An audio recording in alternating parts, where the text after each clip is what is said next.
Hello and welcome to episode number 3 of Tony Talks.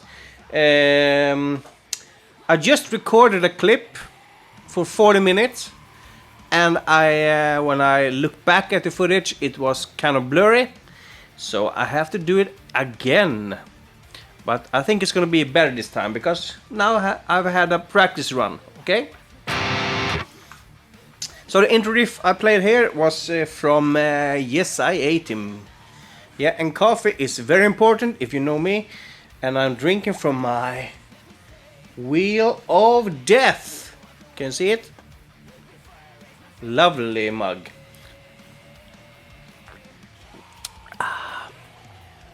If you're interested in one, contact Åsa. Not me, because I don't know shit about this kind of stuff. So message her and she can arrange something. So, welcome to episode 3. As you can see, I have a little new setup here. I have upgraded my sound card. I got a new monitor, new keyboard. What else? I think it's about it for now. It's a work in progress. It takes time and money, but my idea is to put up some absorbers in the room, some bass traps in the corners, and some panels on the walls to really make it the sound does not reflect all over. Everything has its time and place, and right now we don't really have the time for it, but it's gonna get there eventually. So today I'm going to talk about Slashy Sue. Why did we start Slashy Sue? How did we do it? When did we do it? And so on. So I will try to talk as freely as I can, and I hope you will enjoy what I have to say. I know I can be rambling from time to time, but I will do my best. So Slashy Sue came about from several reasons. One of the reasons were a bit of disappointment with the success of Zephyra that I mentioned in a previous video. We wanted to try something on the side of Zephyra, something completely different.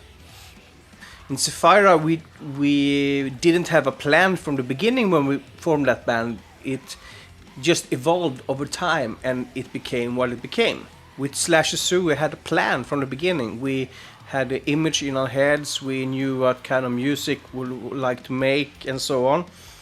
A lot of the stuff that we do in Slashy Sue is made with the idea of the opposite of Zephyra, in a way. Hello, doggy. Are you going to be in my video? This is Ripley. She wants to say hi. Can you speak English? She's Spanish, so. Can I continue with You don't understand what I'm saying when I talk English, right? Yeah, surprise visit by Ripley. So we started Slashy Sue about, 4 months before we ended Zephyra. And it came about as a side project only. Zephyra was still the main band, but Slashy Sue was supposed to be a side project with trying new stuff. And we actually sat down, me and Åsa, and wrote up some rules for the band. In Zephyra, we can basically do anything. We had choirs, we had growls, blast beats, fast songs, slow songs, and stuff like that. And in Slashy Sue, we wanted to have some rules and to really form it. So music-wise, the songs will only go in drop C. It's convenient, but also it works very well for Åsa, and it's very heavy tuning to play in. And we said no growls at all, because we felt that Zephyra the sound was made up by the growls so much that we didn't really want it Slashy Sue to be Zephyra 2. And we didn't want any blast beats or super fast songs. We didn't want to have complex songs. The songs were supposed to were right to the point and more more like in the veins of Fånge Frihet, more compact, to the point, and heavy. I think those were, and industrial metal was like the base core, Rammstein, Reptil, Pain, bands like that, and that was kind of the main ingredients of the sound. And the image were also something that we wanted to really be different from Zephyra. Zephyra was all about serious lyrics and serious topics, and we wanted not to repeat ourselves with Slashy Sue, so we came up with this idea about doing it more visual, more blood and stuff like that, and the whole theme about Slashy Sue. The name Slashy Sue came about from after watching a lot of Ash vs. Evil Dead, I think it's called, a series, horror series, Evil Dead movies, you know. The guy in those series and movies is called Slashy. So I thought, yeah, Slashy would be cool to have in the band, like a band name, but we needed a name after that, so it became Slashy Sue. It sounded good when you said it, so we decided with Slashy Sue because it was, I don't know, again, different from Zephyra. And also immediately started to write the backstory about this Susan Henderson, the serial killer. It was a challenge to write different kind of music. Lyrics wise, it was quite refreshing. I remember, because in Zephyra it was all about my emotions and about experiences in life. Slashy Sue, we don't take it too seriously, the lyrics. So it was quite fun to actually be like almost like a teenager writing graphic lyrics about blood and killing and stuff like that, and it was quite refreshing to just be a character. Music wise, I remember it was a little bit harder actually. I remembered one of the first riffs I wrote. It was this song from our first single, Yes I Ate Him. So when I wrote this part that became the chorus,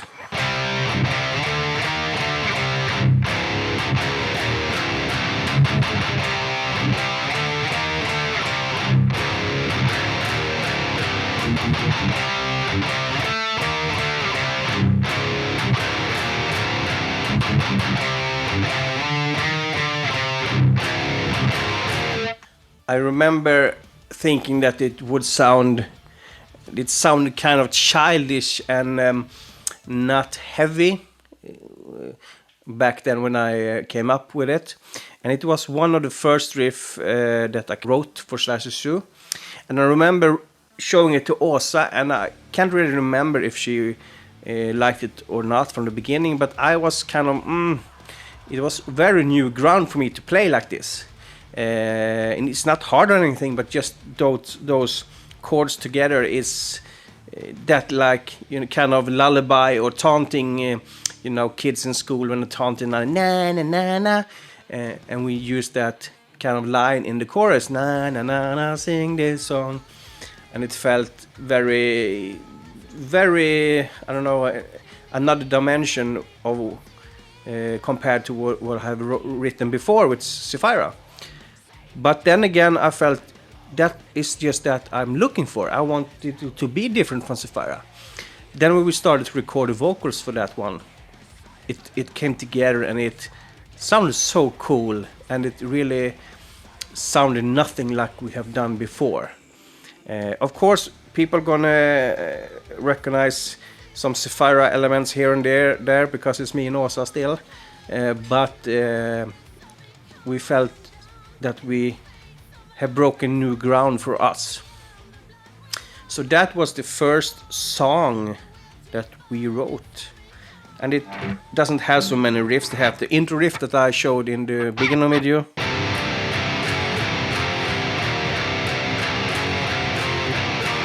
Easy, so easy it hurts, but I like it. And after we recorded that one, we made another song that is called They Call Me Sue. The intro riff is actually from a song that was meant for Zephyra.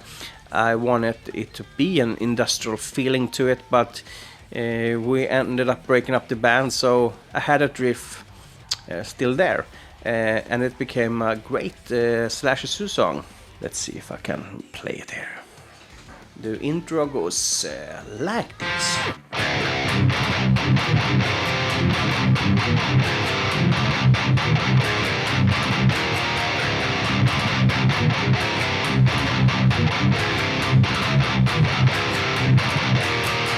And then the verse is basically the same, and then comes a part where I sing.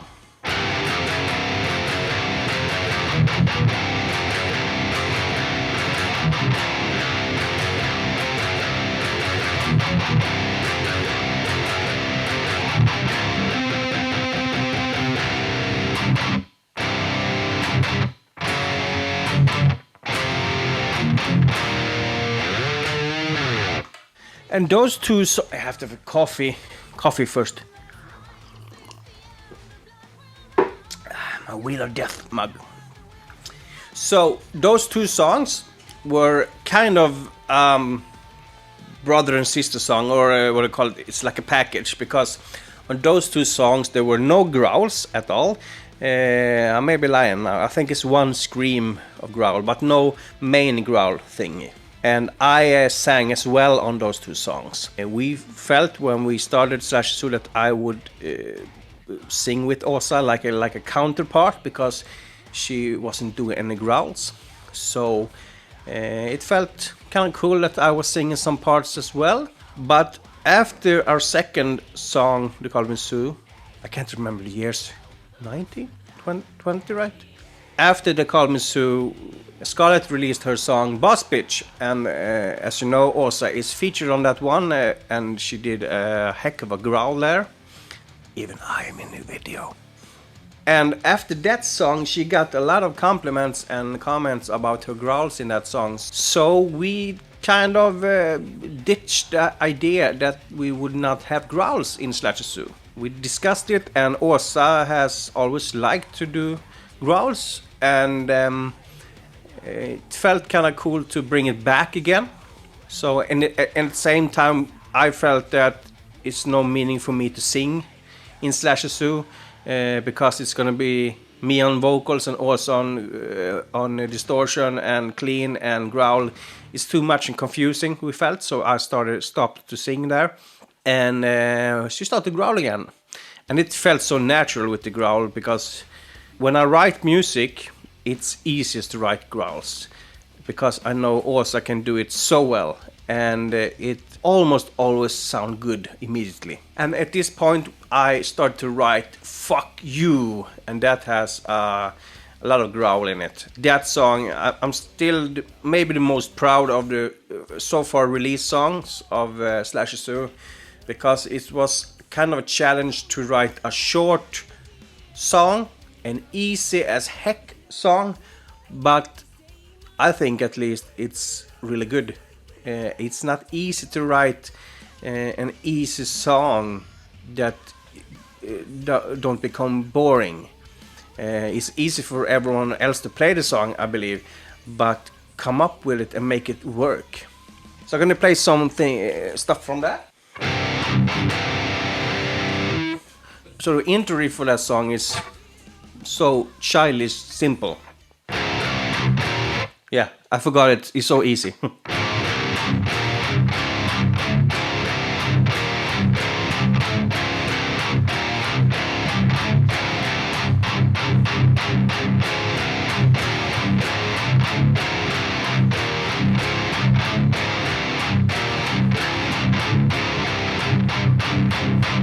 Then we have the verse with some effects on it.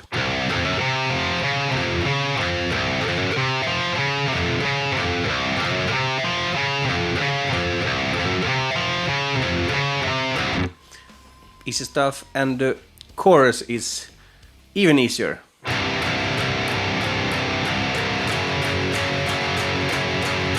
No hands.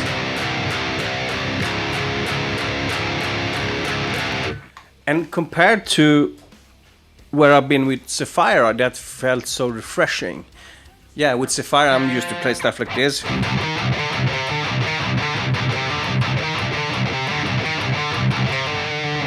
Yeah, so it's quite refreshing to play just. So that's the whole idea with Slashy Sue, is the music is based on riffs like this. Or liksom.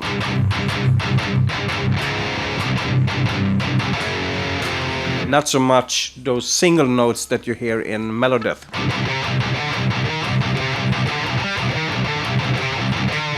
Of course, we're gonna have some of that in the album, I can tell you, but it will be a very rare thing. The whole idea with Slashy Sue is those chugging kind of thing. And by this third song, Fuck You, I became more and more comfortable with writing music for Slashy Sue. It took a while because, 10 years with Zephyra, every music I wrote was for Zephyra. I wasn't in any other band during that time, no other projects, anything. Everything I did was for Zephyra. So I had to really get in my brain and like rearrange how I think. By this third song, Fuck You, I really felt that now I'm getting where this is about. And it's so much fun to play live. Instead of like, when you play stuff like this,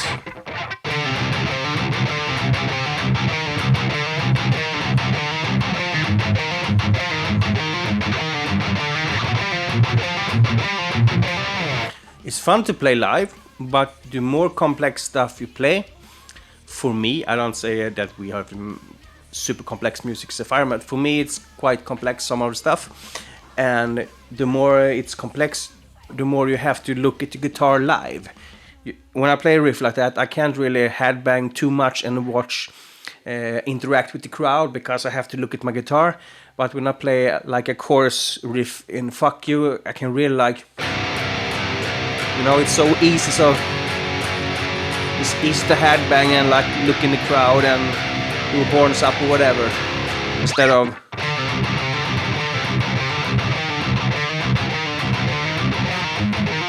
you know what I mean? I like them both, of course, but Slashy Sue was really built with the idea of good live band and easy to get into. We want, when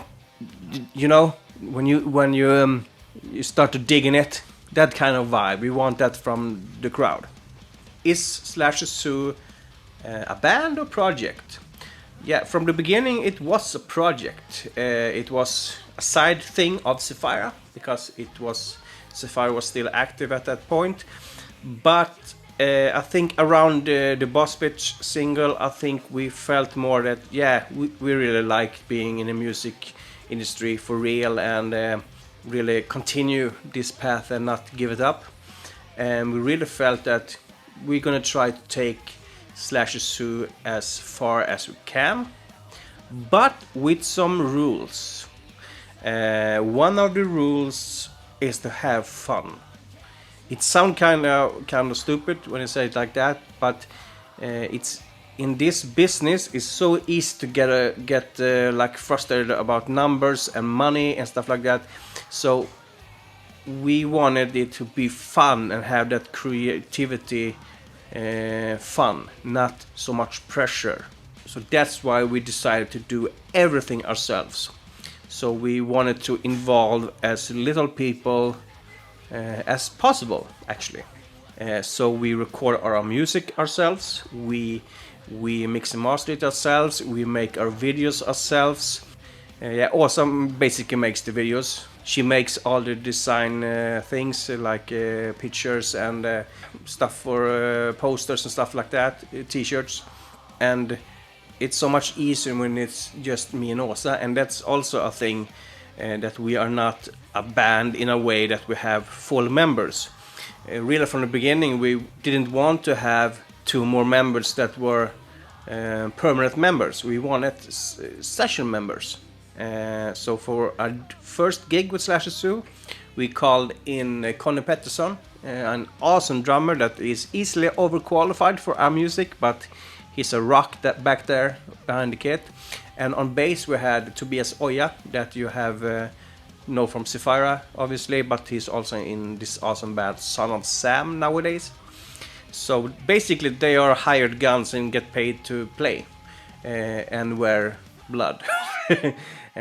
So me and Åsa are really running this ship. Me mostly I'm making music, and Åsa all the other stuff, all about the theme and image and decisions here and there.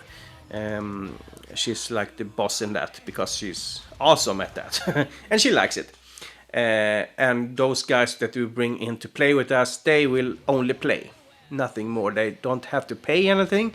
They don't have to pay anything for any album or decide anything about t-shirts and stuff like that. They can just play. It works out pretty well, and it's so easy to make decisions for me and Åsa. It's so easy that I have my studio here and she has her office/studio in the other room, so we can just talk easily. When I write music, it's so easy to just go over her. Look, listen to this. What do you think?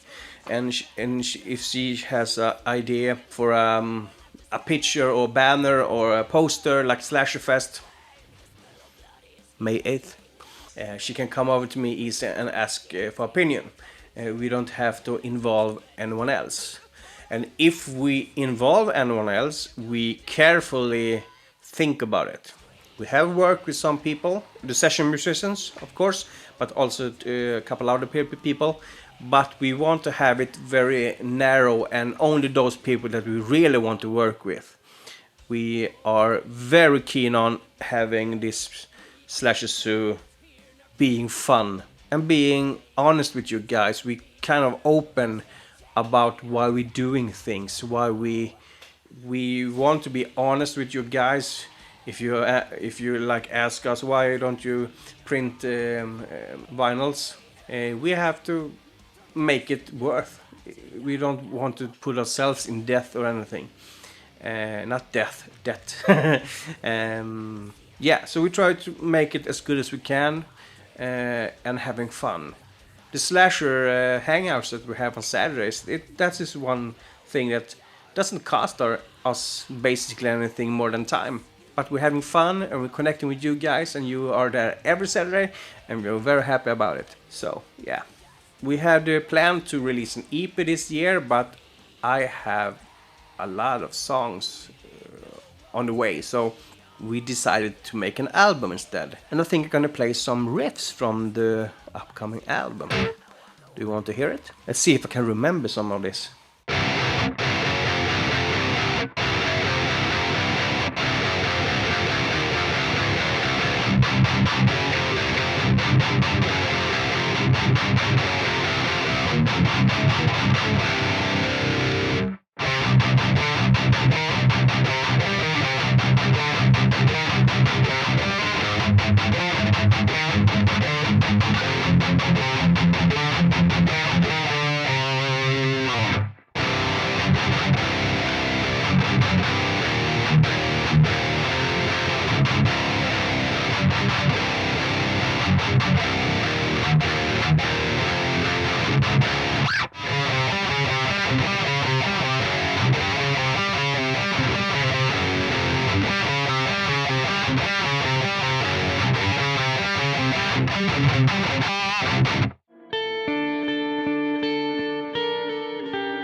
There you go, some riffs from the upcoming album, and I hope you will enjoy them.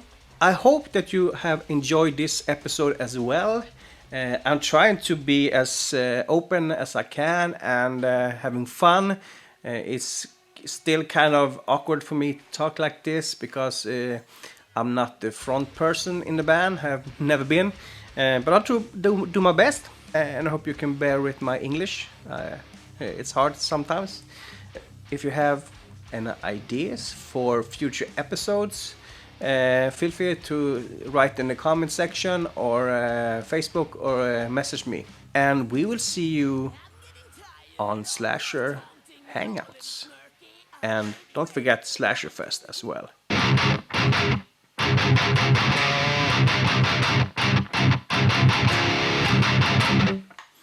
I'm the biggest and best. Good night.